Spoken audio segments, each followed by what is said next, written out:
Flanges are tapped and drilled to be threaded onto ductile iron pipe. The pipe is cut to the exact length needed and put into a chaser machine where the threads are cut into the pipe. Pipe then move on to have the flanges attached and tightened.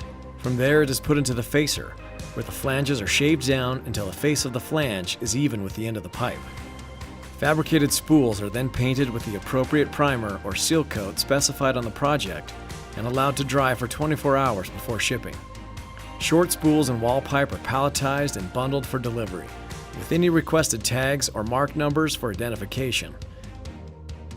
The diameter and length of each piece is also noted on each pipe. McWane Ductile has the ability to manufacture and provide fabricated products that meet all domestic USA-only requirements.